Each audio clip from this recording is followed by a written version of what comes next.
अस्सलाम वालेकुम स्टूडेंट्स, उम्मीद है कि आप लोग खैरियत से होंगे।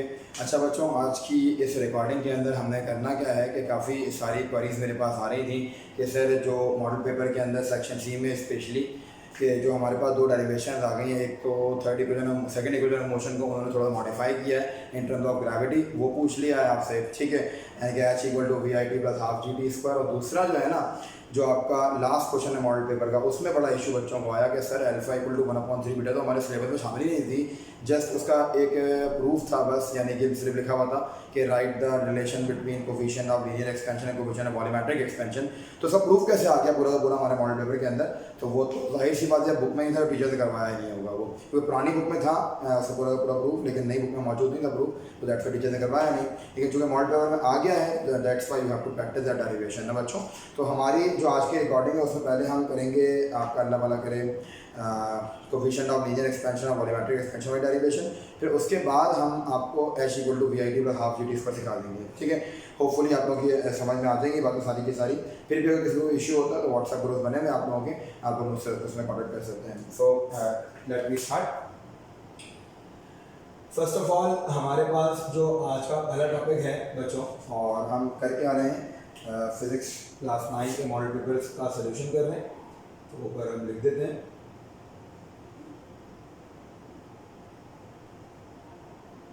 सेक्शन सी पहले सॉल्व करेंगे बच्चों। सेक्शन सी में जो पहला सवाल आया हुआ है एग्जाम के अंदर, वो मौजूद है हमारे पास कि define coefficient of linear expansion, ठीक है, ये तो आपकी कॉपीज में लिखा हुआ है ऑलरेडी, ठीक है।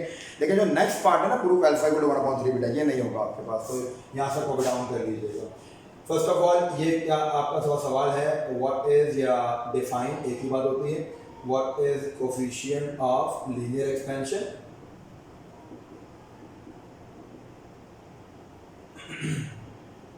और इसके अलावा कहते हैं also proof alpha is equals to 1/3 beta, ठीक है। So first of all you have to write the definition of coefficient of linear expansion.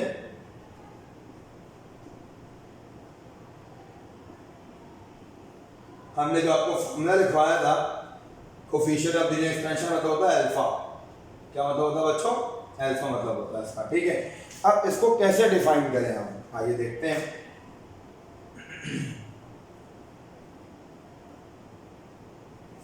देखिए भाई, हमने क्या लिखा, हम लिखते हैं चेंज इन लेंथ यानी कि delta L per unit initial length यानी कि L1 पर यूनिट क्या आ गया बच्चों? इनिशियल लेंथ यानी कि L1, और पर डिग्री चेंज इन टेम्परेचर या पर डिग्री राइज इन टेम्परेचर, एक ही बात है। पर डिग्री चेंज इन टेम्परेचर पढ़ लें या पर डिग्री राइज इन टेम्परेचर पढ़ लें, एक ही बात होती है, पर degree rise in temperature is called coefficient of linear expansion. ये तो आ गया मेरे पास कोफिशिएंट ऑफ लीनियर एक्सपेंशन की डेफिनेशन पूरी की पूरी, ठीक है। और चाहो तो अच्छे इंप्रेशन के लिए फॉर्मूला लिख देना, अदरवाइज पूछा नहीं है फॉर्मूला है ना, लेकिन अच्छे इंप्रेशन के लिए आप चाहें तो you have to write the formula. It's mean, और फॉर्मूला क्या होगा हमारे लिहाज से, यहाँ आएगा अल्फा, क्योंकि कोफिशिएंट ऑफ लीनियर एक्सपेंशन क्या होता है? अल्फा होता है। चेंज इन लेंथ मतलब क्या होगा बच्चों? Delta L upon initial length means L1, then change in temperature delta T. तो ये तो आ गया मेरे पास किसका फॉर्मूला बच्चों? Coefficient of linear expansion formula आ गया पूरा, ये आ गया मेरे पास coefficient of linear expansion formula. Unit नहीं पूछा, हम फॉर्मूला भी अपने इंप्रेशन के लिए लिख रहे हैं, और फॉर्मूला भी नहीं मांगा उन्होंने हमसे, ठीक है। अब डालेंगे हेडिंग क्या, जो हमारा नेक्स्ट क्वेश्चन उन्होंने अटैच किया है इसके साथ, वो है proof beta equal to 3 alpha बोले या अल्फा इक्वल टू 1/3 बीटा बोले, सेम थिंग। तो वो बीटा इक्वल टू 3 अल्फा ही पूछ सकते हैं, वो अल्फा इक्वल टू 1/3 बीटा भी पूछ सकते हैं, सेम सारा काम होगा, जस्ट एक स्टेप आपका बढ़ जाएगा अगर वो अल्फा इक्वल टू 1/3 बीटा पूछ लेते हैं। तो यहाँ पूछा आपसे क्या है, proof alpha is equals to 1/3 beta. आप जानते हैं कि जब भी कोई डेरिवेशन आती है हमारे पास तो you have to write the assumption first ना, पहले आपको अजम्पशन लिखनी होती है उसकी। तो यहाँ पे हम अजम्पशन लिखेंगे पहले उसकी, ठीक है। लेट सपोज हमने एक मेटालिक क्यूब कंसीडर किया, ठीक है, कंसीडर अ मेटालिक क्यूब, और उस मेटालिक क्यूब की डायमेंशन लेंथ, ब्रेथ और हाइट क्या होगी। Consider metallic cube of initial length L1, हमारे पास इनिशियल लेंथ क्या आ गई बच्चों की L1, ब्रेथ या width, breadth V1 and height H1। Height क्या आ जाएगी बच्चों की, हाइट आ गई हमारे पास H1, ठीक है। अच्छा फिर अब लेंथ है, ब्रेथ है, हाइट है, तो डेफिनेटली वॉल्यूम भी होगा। अच्छा ये होगा किसके ऊपर, एट टेम्परेचर T1, और इनिशियल टेम्परेचर क्या है क्यूब का हमारे पास बच्चों T1 है। सो इट्स वॉल्यूम, जो वॉल्यूम बन जाएगा, so its volume V1 will be what, आगे देखते हैं। हमें पता है the formula of volume is length into breadth into height, ठीक है। तो फॉर्मूला क्या आ जाएगा बेटा हमारे पास यहाँ पे, V1 is equals to L1 multiplied by V1 multiplied by H1, क्योंकि length into breadth into height is the formula of volume of cube, ठीक है। So this equation is termed as equation number 1, right? Now moving forward, एक छोटी C diagram बनाते हैं बच्चों, ताकि आपको पता लग जाए कि क्यूब होता कैसा है, ठीक है। ये हमने बनाया आपके पास एक छोटा सा क्यूब, जिसकी डायमेंशन आपको दिखाएंगे।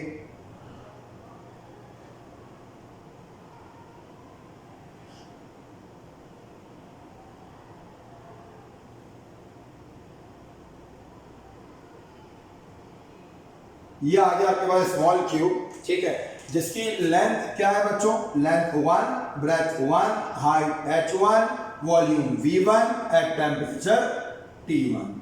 ये टेम्परेचर आ गया T1 हमारे पास, ठीक है। नाउ मूविंग फॉरवर्ड, अब आपसे आप जाहिर है कि आपको एक्सपेंशन करनी है ना, तो आपको हीट देनी पड़ेगी ऑब्वियसली। सो आप क्या लिखेंगे कि let the cube B heated. आपने क्या किया, क्यूब को हीट किया, let the cube B heated eight temperature T1। अब पहले टेम्परेचर क्या था T2, अब टेम्परेचर क्या हो गया बच्चों, T2 हो गया ऑब्वियसली। तो क्या लिखोगे, टेम्परेचर T2, यहां आ गया हमारे पास क्या, टेम्परेचर T2। अब सारी डायमेंशन, लेंथ बन जाएगी L2, ब्रेथ बन जाएगी V2, हाइट बन जाएगी H2, वॉल्यूम बन जाएगा V2 हमारे पास, ठीक है। तो क्या हो जाएगा, क्या लिखोगे, now its length becomes L2, height, पहले ब्रेथ दिखाता हूं, तो ब्रेथ लिख लेते।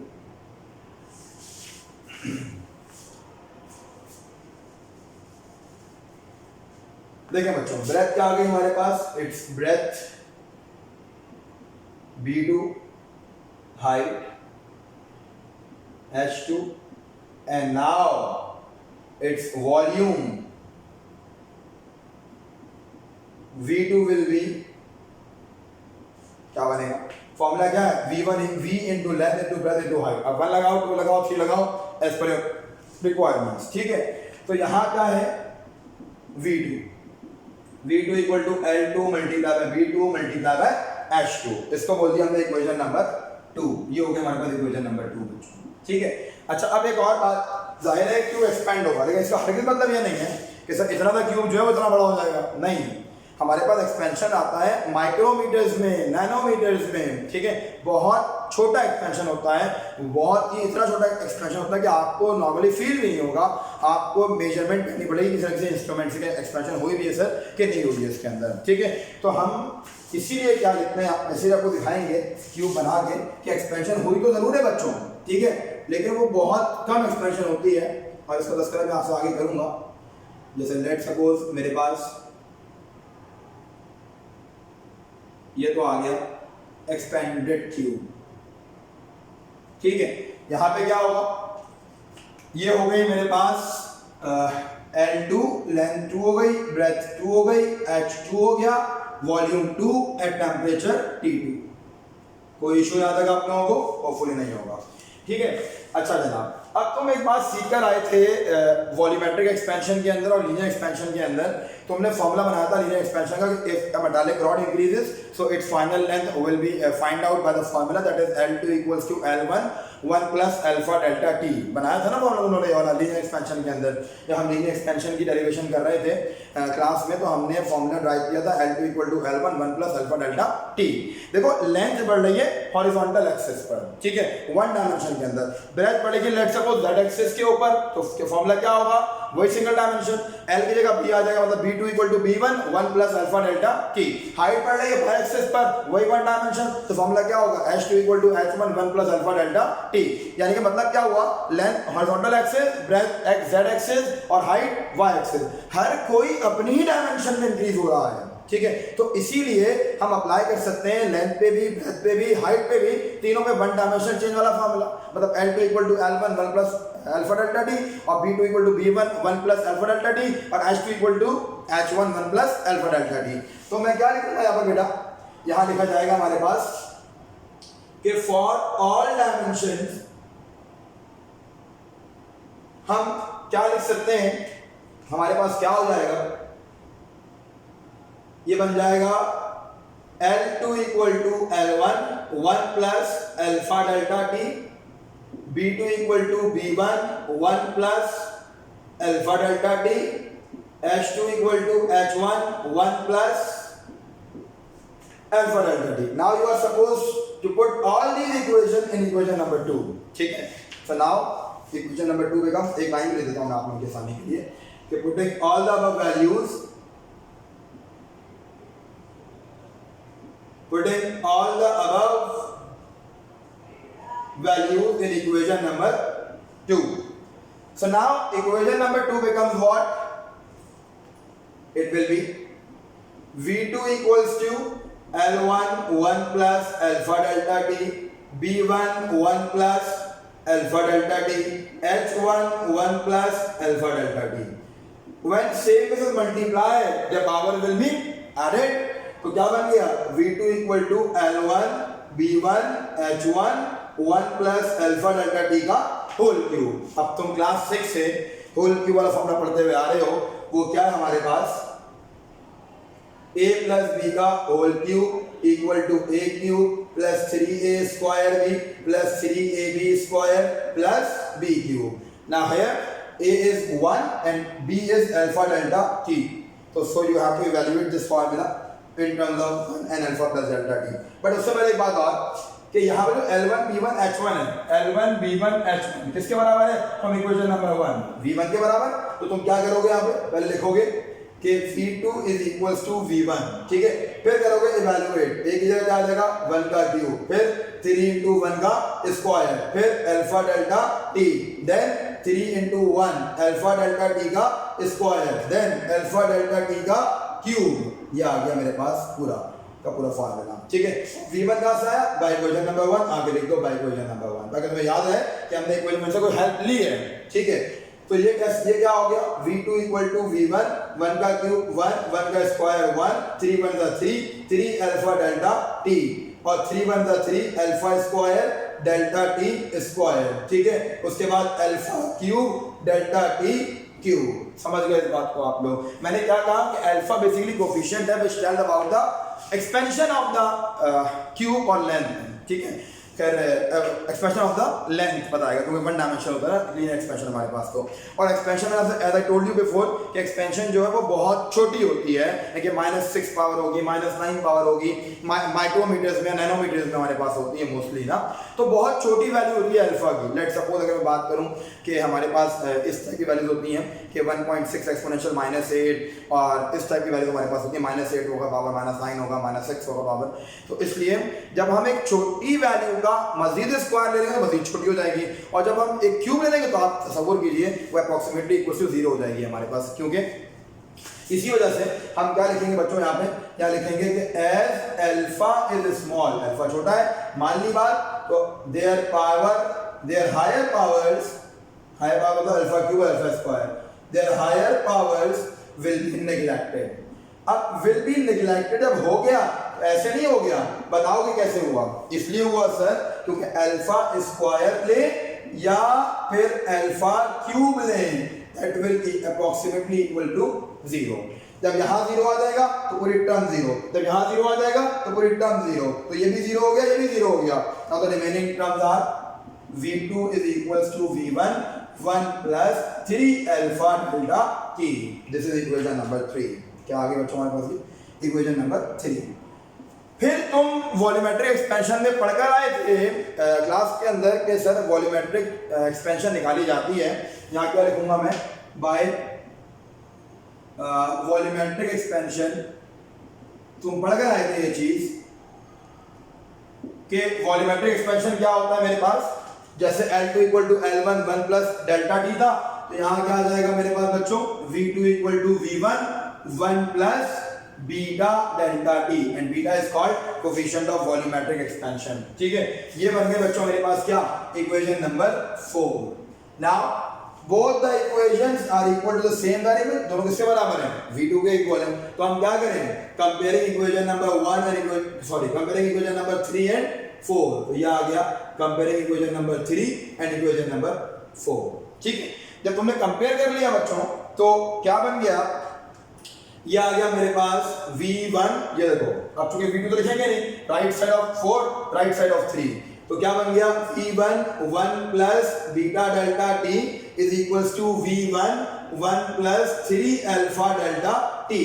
देखो एक साथ कैंसिल नहीं करना, नंबर कट जाएंगे। ठीक है, V1 यहाँ पे मल्टीप्लाई करके डिवाइड होगा, हमने सहमति नहीं की, इसको वहां भेजने की हमने क्या किया, V1 से V1 डायरेक्ट कैंसिल कर दिया। ठीक है, नाउ नेक्स्ट टर्म इज हमारे पास क्या है बच्चों, V1 plus beta delta T is equals to 1 plus 3 alpha delta T, plus 1 है मतलब क्या हो जाएगा -1, तो 1 -1 क्या हो जाएगा, कैंसिल। हमने सहमति नहीं की, वहां भेजने में डायरेक्ट कैंसिल कर दिया, 1 से 1 cancel. Now the next step क्या होगा बच्चों हमारे पास, नेक्स्ट बन जाएगा beta delta T is equals to 3 alpha delta T, delta T से डेल्टा टी क्या हुआ, अगेन कैंसिल। ठीक है, फिर कैंसिल हो गया। Now the remaining equation is beta equal to 3 alpha, ये आ गया मेरे पास बीटा इक्वल टू 3 अल्फा। ठीक है, और फिर आगे चलिए तो L3 यहाँ पे क्या हो रहा है, मल्टीप्लाई जरा क्या हो जाएगा, डिवाइड, तो बीटा अपॉन 3, बीटा अपॉन 3 मतलब 1 अपॉन 3 बीटा, तो क्या हो गया बच्चों, alpha is equals to 1 upon 3 beta. और ये तो प्रूफ करना था, आ गया हमारा आंसर ये।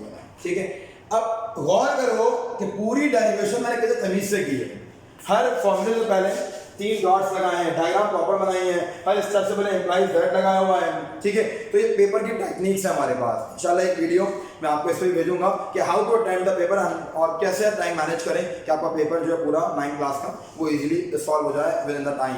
ठीक है, और क्या उसकी टेक्निक्स होंगी कि हम किस तरह अच्छे नंबर गेट कर सकें अपने एग्जाम के अंदर, तो वो भी इंशाल्लाह आपको एक आध दिन में वीडियो मिल जाएगी ताकि आपकी जो है वो आसानी हो जाए। ठीक है बच्चों, तो कोई भी प्रॉब्लम अगर होती है किसी भी स्टेप के अंदर, मैं साइड पे हो रहा हूँ 2 मिनट के लिए, इसका आप स्क्रीनशॉट लीजिएगा ताकि उसको कॉपी कर सकें इजीली। ठीक है, और किसी भी स्टेप में कोई इशू होता है तो you may ask in your respective groups. ठीक है, इसका स्क्रीनशॉट लीजिए, फिर बात करते हैं बाकी आपसे।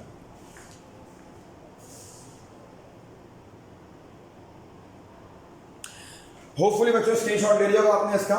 तो आज का लेक्चर यही एंड करते हैं, ये वाला बिल्कुल एज इट इज। अगर पेपर सवाल आता है तो एज इट इज लिख कर आएंगे आप लोग बोर्ड एग्जाम के अंदर, and you will get the full marks in that question ना। ठीक है, तो आज के लिए इतना काफी, अपना ख्याल रखिएगा बच्चों, अल्लाह हाफिज।